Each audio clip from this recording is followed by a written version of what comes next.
We've got a house over here on the right which is occupied by squatters. I'll just turn the camera around so you can see the graffiti on the garage door. Hola amigos, ¿qué tal? Stuart here from Spain Speaks. Different video today. We're going to go for a bit of a walk, have a bit of a chat.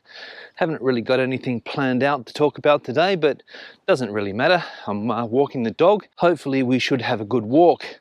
Now the first thing I'm going to do is get this caravan question out of the way, because a lot of people are going to ask, what are those caravans doing there on the side of the street? And as you can see, there's quite a few caravans. And basically the caravans are here because people park them because it's a place to park caravans, and you can't park caravans in the normal streets. So they have these designated areas to park caravans. Nobody lives in them. They're empty. Or at least I think they are. Let's just do a check. Hello? Hello? So nobody living in that one. So as I said, they're empty caravans because you're not allowed to live in them. Obviously that wouldn't be the correct thing to do. And Spain doesn't have a housing problem as such yet that people need to live in caravans on the side of the road. Although I did meet a guy recently who was living in a caravan park, not on the side of the road. He got divorced, separated from his wife, a couple of kids, and his salary isn't enough to pay the alimony or whatever they call it, and also to pay rent. So he was living in a caravan there for a while, but I think he's found accommodation now, or better accommodation, because his labour situation has changed. So luckily for him, he's out of the caravan and into an apartment now, I believe. Now I'll show you what we're dealing with here when it comes to parks. As we can see here, we've got some bocce courts, whatever you call them, where people are supposed to play bocce. Nobody plays bocce, or petanca here in Spain as it's called. Never seen anybody doing it. And basically the parks here, as we can see, are gravel and prickles. Basically gravel and prickles, that is how I would describe the parks here. Not the most attractive parks, and the dog, unfortunately, whenever we go for a walk, comes back with lots and lots of prickles stuck in her hair or fur. So I spend about 5 minutes after every walk taking off the prickles that have accumulated on the dog. Now it's a lovely day, as you can see today. It's going to be around 32 degrees Celsius today. I've got sunscreen on, so don't worry. I've also got a hat just in case. But we had a few cold days during the week. Wasn't very pleasant. Quite a cold wind coming in from the Madrid mountain range, but that seems to have dropped off today. And the sun now, 9:30 in the morning, quite hot. Now there's a plane up there. I'm just going to turn the camera around. We had some clown yesterday in the comment section talking about chemtrails. Can't understand why people talk about this type of stuff. They want everybody to believe there's some type of conspiracy theory that planes are spreading chemicals, and I don't know why people believe these things, but absolutely crazy. Now there's the first dog poo of the day, right next to a kids park, as you can see. So we've got a kids park here, dog poo on the ground. Somebody obviously thinking it's a good idea for their dog to do its thing here and not bother picking it up. Unfortunately, where I live in Madrid, a lot of irresponsible dog owners that just don't pick up after their dogs, unfortunately. But it is what it is. So continuing along this park, gravel and prickles. As you can see, they've cut back this weed type growth that we had here, and they just leave what they cut back here to go brown. And they don't bother picking it up. Another dog dropping there. And basically a walk like this can be like walking through a minefield with the amount of dog droppings on the ground, unfortunately. Now as you can see, not a lot of people around today. Only one guy down there walking his dog, another guy doing a little bit of exercise. I have seen quite a few people out and about recently doing exercise. People are obviously feeling the need to get fit after COVID-19. Obviously the health scare that we had has changed a lot of people's mentality when it comes to doing exercise, and lots of people running and on bikes and things like that. And I'm also on a bit of a health kick at the moment. I'm out on the bike every day for around 40 minutes if I can, and also taking the dog for longer walks. We try to do around 12,000 steps a day, and trying to get fit, because I'd put on a few kilos over the winter months because I can't run anymore, got a bad knee, and the kilos accumulated, piled up, so got to get them off. Now, as you can see, I live in a fairly residential neighbourhood here. We've got terraced houses over there on the right, flats over here on the left. There's sort of a mix between the two in this part of where I live. There are other parts which are only flats and other parts which are only houses. So you've got a bit of choice here. That's what I was talking about before, about how they cut back those weeds and just leave the weeds to go brown. That's what she's doing there. And this is what we get left with here. They don't bother to pick that up. So living in a residential area here in Spain on the outskirts of Madrid, about 19 kilometers from the center of Madrid. And we made the decision to come and live here around 20 years ago, I think. I lived in Madrid capital for 4 years, I think, when I first came. And then we decided to buy this house out here and come and live out in the sticks. And there wasn't much here back then.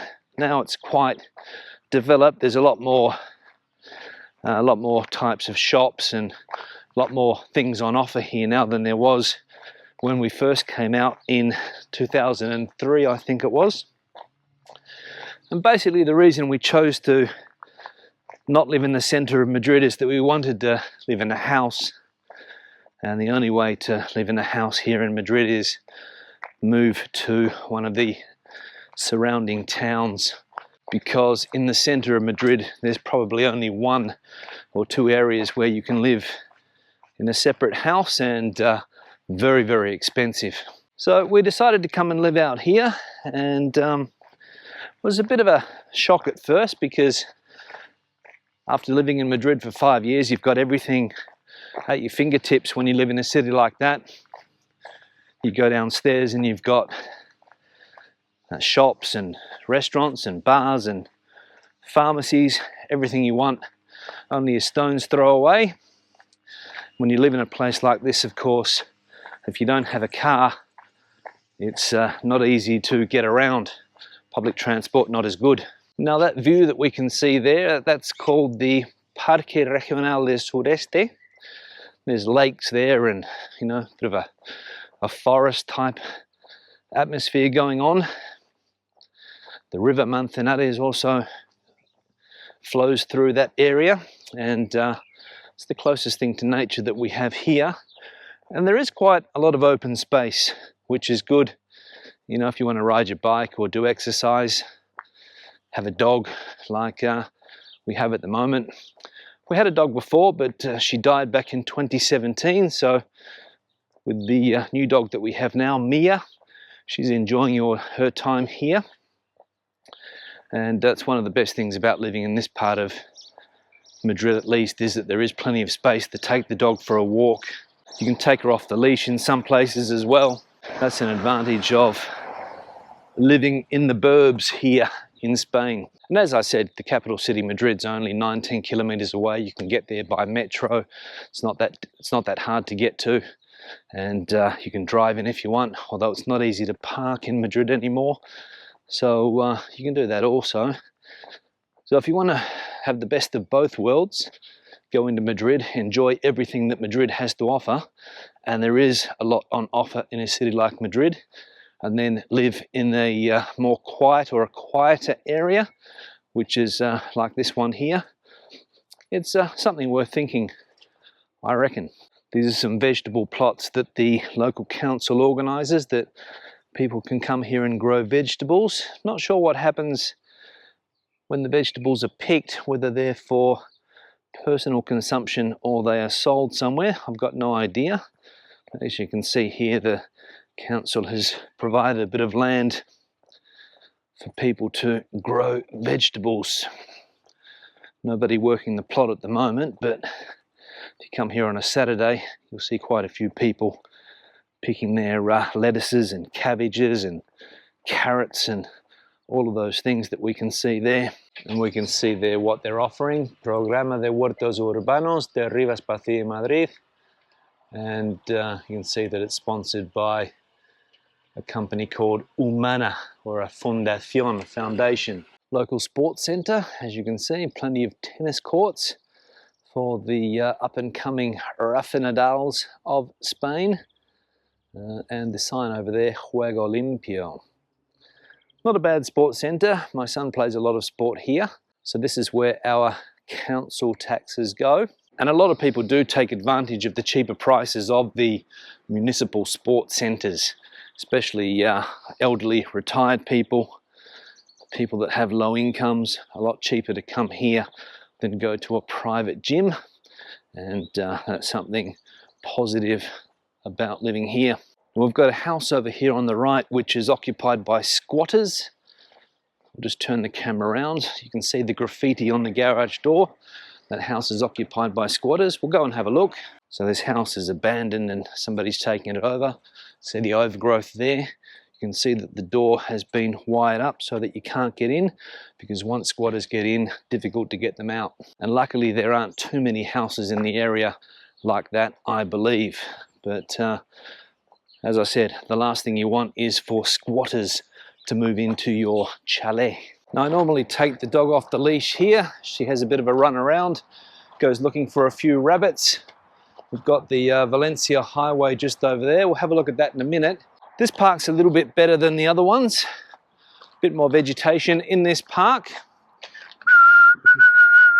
So as we can see here, we've got the Valencia highway and the park that I was talking about before.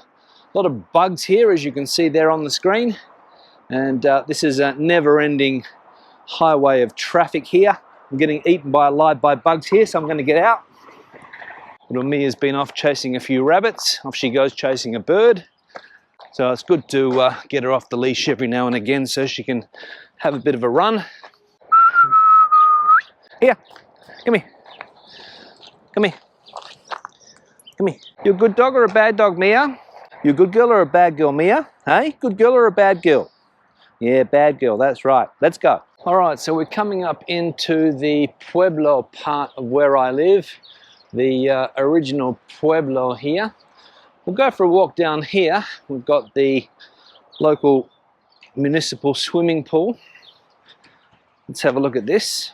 Don't know if there's any water in there yet, because obviously the pool season hasn't started, despite the hot weather that we've got at the moment. Don't know if you can see through there, but that's the local pool. We'll go into the Pueblo. We'll take a walk along here. I've done a few videos over the years in this part of where I live, so it might be familiar to you. As you can see, just the typical low houses, as they call them here, casas bajas. Calle de San Isidro. Of course, here they celebrate the San Isidro holiday, like Madrid capital. As you can see, absolutely dead here. 10 o'clock in the morning, nobody to be seen. And then we've got the town hall building, the original town hall building. The mayor's not there anymore. He's moved to a different part of the city, but they keep the old building. And that's a church as well, the local church. This is what the Pueblo looks like here. Not a lot going on, not a lot of life at this time of the day, except for birds. And there, as we can see, the cross on top of the church. And we'll cross over, local bar, Cafeteria Puerta del Sol. Also no one there at the moment, nobody having a coffee. And as we can see, Nobody around at the moment. Absolutely dead. Friday morning, 10 a.m. Where is everybody? Metro station, one of the 3 metro stations we have in this city. Also not a lot of people around. And here we have the bike scheme, where you can hire a bike and ride around this city here. As you can see, the majority of the bikes there, so not many people taking advantage of the bike scheme here in Rivas. Something that you'll see a lot of here in Spain in general, graffiti. People love a wall with no graffiti, and as we can see there, whatever those symbols are, got no idea, but vandalism. Up there we have an area where people can practice parkour, also covered in graffiti. Nobody using the facilities at the moment, and the typical dick and balls graffiti there, always a common thing to see. Fuera agresores de nuestros barrios. An interesting piece of advice: we don't want aggressive people in our neighbourhoods, do we? Now I've put the cap on, the sun's getting a bit hot. I don't want to burn my delicate skin, so the hat has come on. And on my way home now, the last part of the walk, about 1.5 km to go, I would say. So not far to go. Now this is one of the latest activities for kids here, called a pump track. Never heard of a pump track before, but I imagine it's for BMX bikes. And as you can see, also covered with the graffiti, and again, the dick and balls. So I'll start to wrap the video up. Questions and comments, please leave them in the section below. I hope you have enjoyed this walk around the local town as much as the dog has. Did you enjoy the walk today, little Mingy? Did you enjoy the walk, Mia? Yeah, look at that tail wagging, yeah. Give the video a thumbs up if you liked it, thumbs down if you didn't. I'll see you in the next one. Hasta luego.